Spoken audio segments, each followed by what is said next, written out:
திமுக ஒருத்தர் துணை பொதுச் செயலாளர் ஒருத்தர் இருக்காரு, ராசா பேரு, ஆட்டம்பாம் ராசா. என்ன படிச்சு வக்கீல், அவர் பேசுற பேச்ச பாத்தீங்களா?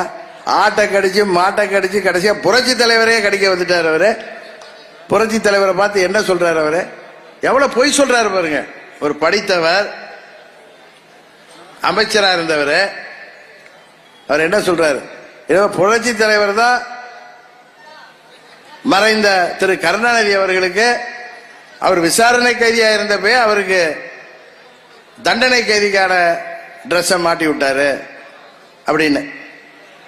ஆனா ஒரு யூடியூப் சேனல்ல பிஹைண்ட் வுட்ஸ் நினைக்கிறேன், அப்பொழுது கருணாநிதி சிறையில் இருந்தப்ப ஜெயிலராக இருந்த அந்த அதிகாரி, அவர் பேர் ராமச்சந்திரன், நீங்களாம் பார்த்திருப்பீங்க, நிறைய பேர் சோசியல் மீடியாவில் வந்துச்சு. அவர் பேட்டியில இவர்கள் மத்திய அரசாங்கத்தின் சட்ட நகலை எரித்ததனால் இவர்கள் மீது வழக்கு தொடரப்பட்டு கருணாநிதி எல்லாம் ஜெயில இருந்தாங்க. நீதிமன்ற தீர்ப்பின்படி கடுங்காவல் தண்டனை விதிக்கப்பட்டது. ஐஜி டிஐஜி கூட கேட்கலங்க, நானே ஜெயிலர் அவருக்கு ட்ரெஸ்ஸை கொடுத்துட்டு அவர் போட்டுக்கிட்டாரு. ஆனா அடுத்த நாள் அது போட்டோ வந்துச்சு பேப்பர்ல. எப்படிங்க வந்துச்சுன்னு அவர்கிட்ட கேட்டா, நான் ஏற்கனவே முரசொலி அலுவலகத்தில் இது மாதிரி போட்டோ எடுத்து வச்சிருந்தேன்னு சொன்னார். அதை தான் வெளியிட்டு இருக்காங்க. ஏன்னா கருணாநிதிக்கு தெரியும் இதுல நிச்சயமா நான் கோர்ட்டு தண்டனை கொடுக்கணும். அதை மறைச்சிட்டு வழக்கறிஞர பணியாற்றிய ராசா இன்றைக்கு புரட்சி தலைவரை பார்த்து வாய் கூசுங்கின்ற விதமாக பேசுறார். இவருக்கெல்லாம் தகுதி இருக்கா?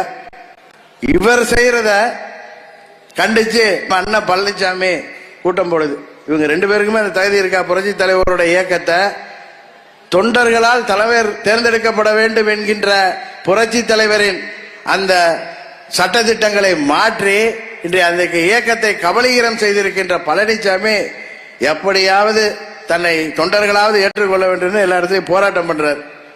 அததான் ஒரு நண்பர் சொன்னாரு, காற்றை விற்ற ஒரு நபரும் மனசாட்சியே வித்த ஒரு நபரும் இன்னைக்கு புரட்சி தலைவரை பற்றி பேசுவதற்கோ என்ன தகுதி இருக்குன்னு. அதனால திரு ராஜா அவர்கள் தன் படித்த படிப்பிற்கும் தான் வகித்த பதவிக்கும் மரியாதை கொடுக்கின்ற விதமாக வருங்காலத்திலாவது மறைந்த தலைவர்களை பற்றி பேசினால் அது அவருக்கும் நல்லது.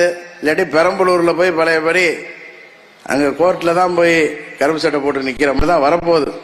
ஏற்கனவே உங்களுக்கு தெரியும், அலைக்கற்றை ஊழல்ல ஏதோ ஒரு கட்டத்தில் ஜெயிச்சிருக்காரு, இன்னும் அடுத்த கட்டங்கள் இருக்கு, அதெல்லாம் என்ன ஆவாருன்னு தெரியும் உங்களுக்கு. உப்பை தின்றவர்கள் தன்னை குடிச்சுதான் ஆகணும். ராஜா போன்றவர்கள் உறுதியாக அதற்கான பலனை அறிவிப்பார்கள். அதை பற்றி நாம் கவலைப்பட தேவையில்லை. புரட்சி தலைவரை பற்றி அவதூறாக பேசியவர்களை தமிழ்நாட்டு மக்கள் பார்த்துக் கொள்வார்கள். அதை பற்றி தேர்தல் நேரத்தில் நீங்கள் அதே பெரம்பலூர் தொகுதியிலே தக்க பதிலடி கொடுக்க வேண்டும் என்று இந்த நேரத்திலே அங்கிருந்து வந்திருக்கின்ற நிர்வாகிகளிடம் கேட்டுக்கொள்கின்றேன். இதுபோல இன்றைக்கு தமிழக அரசியலில மக்களை திசை திருப்பி மக்களை ஏமாற்றி ஊழல் முறைகேடுகளை தொடர்ந்து செய்திடுவதற்கான முயற்சிகள் நடைபெற்றுக் கொண்டிருக்கின்றன. இதையெல்லாம் முறியடிக்கணும்னா வருகின்ற பாராளுமன்ற தேர்தலில் அவர்களுக்கு தக்க பாடம் புகட்டப்பட வேண்டும். அதை பட்டி தொட்டியெல்லாம் நீங்கள் சென்று அதை நீங்கள் மக்களிடம் எடுத்துச் சொல்ல வேண்டும். உறுதியாக நாம் அமைக்கின்ற கூட்டணி வெற்றி பெறும். தமிழ்நாட்டின் தலையெழுத்தை 26 மாற்றி அமைக்க நமக்கு வாய்ப்பு கிடைக்கும்.